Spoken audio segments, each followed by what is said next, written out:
నమస్తే, నా పేరు Shreya. Welcome to Kanchela TV speed news.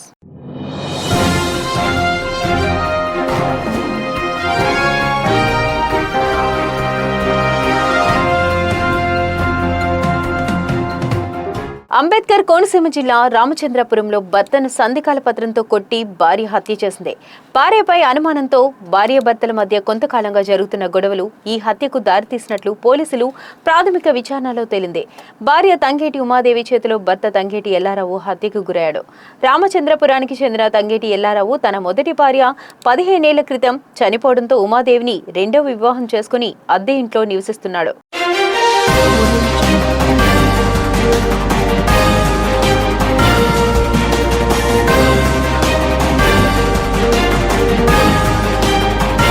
Doctor BR Ambedkar Konaseema జిల్లా ముమ్మిడివరం కాంట్రేనికోన మండలంలో తీర ప్రాంత మత్స్యకార గ్రామం చిర్రయానం గ్రామంలో రాత్రి అపరిచితుల సంచారం.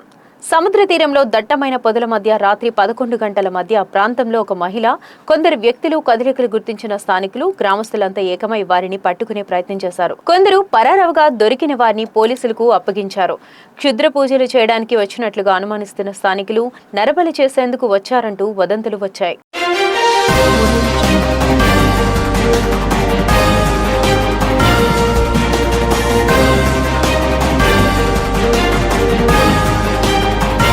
మిలాద్ ఉన్ నబీ పర్వదినాన్ని పురస్కరించుకుని శ్రీ సత్యసాయి జిల్లా కదిరి పట్టణంలో ముస్లిం సోదరులు అత్యంత భక్తి శ్రద్ధలతో భారీ శాంతి ర్యాలీని నిర్వహించారు. పట్టణంలోని ప్రధాన వీధుల గుండా సాగిన ఈ ర్యాలీలో స్థానిక శాసనసభ్యులు కందికుంట వెంకట ప్రసాద్ స్వయంగా పాల్గొని ముస్లిం సోదరులకు పండుగ శుభాకాంక్షలు తెలియజేశారు. ఈ సందర్భంగా ఎమ్మెల్యే మాట్లాడుతూ మహమ్మద్ ప్రవక్త బోధించిన శాంతి, ప్రేమ, సోదరభావం, మానవతా విలువలు యావత్ సమాజానికి ఆదర్శప్రాయమని కొనియాడారు.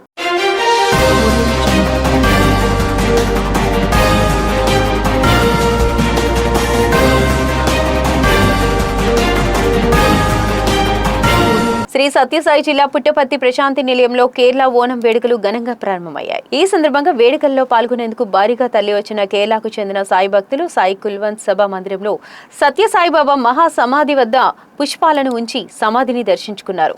అనంతరం కేరళకు చెందిన ప్రముఖ సంగీత విద్వాంసులు ఎంఎస్ గాయత్రి, వైద్యనాథన్ బృందం నిర్వహించిన సంగీతం, వాయిద్యం అందరినీ ఎంతగానో అలరించింది.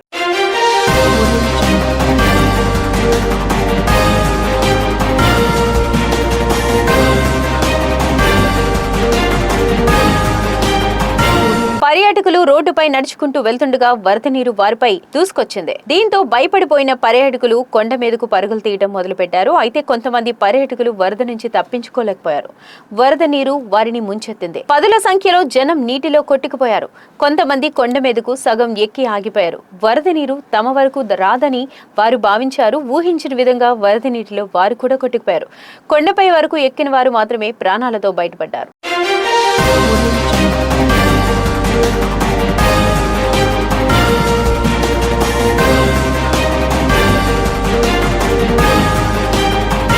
పొరుగు దేశం నేపాల్లో భారీ వరదలు బేభత్సం సృష్టిస్తున్నాయి. నేపాల్లో రసువా జిల్లాలోని బొటేకోషి నది ఒక్కసారిగా ఉప్పొంగడంతో వందలాది మంది గల్లంతయ్యారు. నేపాల్ టూరిజం బోర్డు ప్రకటన ప్రకారం మొత్తం 384 మంది ప్రయాణికులు గల్లంతయ్యారు. అంతేకాకుండా 37 మంది ఎన్ఆర్ఐలు కూడా గల్లంతయి వారిలో ఉన్నట్లు తెలుస్తోంది. గల్లంతైన వారిలో భారతీయులే కాకుండా America, Malaysia, Britain, Australia, Netherland, south ఆఫ్రికాకు చెందిన పర్యాటకులు కూడా ఉన్నారు. వీరిలో ఎక్కువ మంది కైలాష్ మానవ సరోవర్ యాత్రకు వెళ్లిన వారినని తెలుస్తోంది. టిబెట్ వైపు నుంచి ఒక్కసారిగా భారీ వరద నీరు వచ్చిందని అధికారులు చెబుతున్నారు.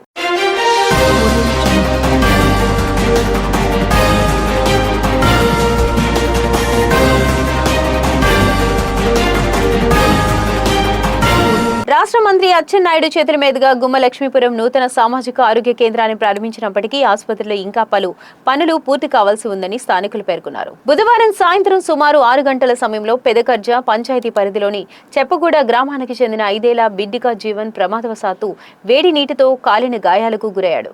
వెంటనే బాలుణ్ణి భద్రగిరి సామాజిక ఆరోగ్య కేంద్రానికి తీసుకొచ్చారు.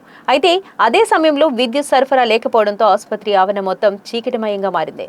జనరేటర్ సదుపాయం లేకపోవడంతో వైద్య సిబ్బంది టార్చ్ లైట్ వెలుగులోనే బాలుడికి వైద్య సేవలు అందించారు.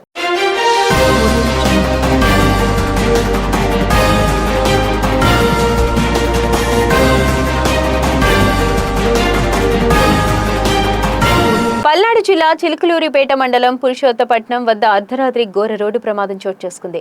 ఈ రోజు తెల్లవారుజామున 1 గంట సమయంలో ఈ ప్రమాదం జరిగినట్లు సమాచారం.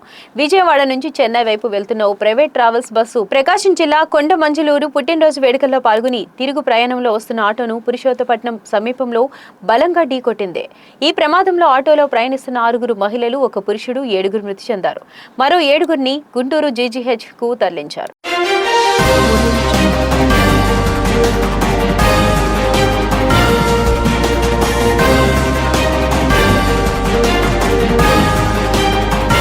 తూర్పుగోదావరి జిల్లా గోకవరంలో పోలీసులు నిర్వహించిన తనిఖీలలో 75 లక్షల విలువ గల 6 కేజీల లిక్విడ్ గంజాయిని పట్టుకున్నారు. 3 అదుపులోకి తీసుకుని రవాణాకు ఉపయోగించిన Swift Dzire car, glamour motorcycle ను పోలీసులు సీజ్ చేశారు.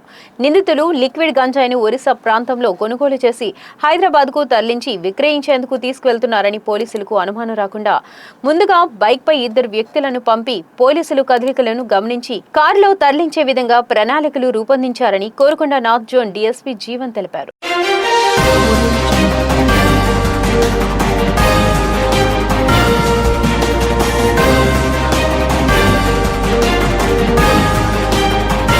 చిలుకలూరిపేట జాతీయ రహదారిపై బుధవారం అర్ధరాత్రి ఘోర రోడ్డు ప్రమాదం చోటు చేసుకుంది. కొండమంజూరులో జరిగిన ఒక శుభకార్యానికి హాజరై స్వగ్రామమైన వేలూరుకి ఆటోలో తిరిగి వస్తుండగా బెంగళూరు వెళ్తున్న ప్రైవేట్ ట్రావెల్స్ బస్సు వేగంగా వచ్చి ఆటోను ఢీకొట్టింది. ఈ దుర్ఘటనలో ఇప్పటి వరకు 7 ప్రాణాలు కోల్పోగా పలువురు పరిస్థితి విషమంగా ఉంది. ప్రమాద విషయం తెలియగానే స్థానిక ఎమ్మెల్యే ప్రతిపాటి పుల్లారావు వెంటనే ప్రభుత్వ ఆసుపత్రికి చేరుకున్నారు. మృతుల కుటుంబ సభ్యులను పరామర్శించి అనంతరం ప్రైవేట్ ఆసుపత్రిలో చికిత్స పొందుతున్న క్షతగాత్రులను సందర్శించి మెరుగైన వైద్యం అందించాలని వైద్యులకు సూచించారు.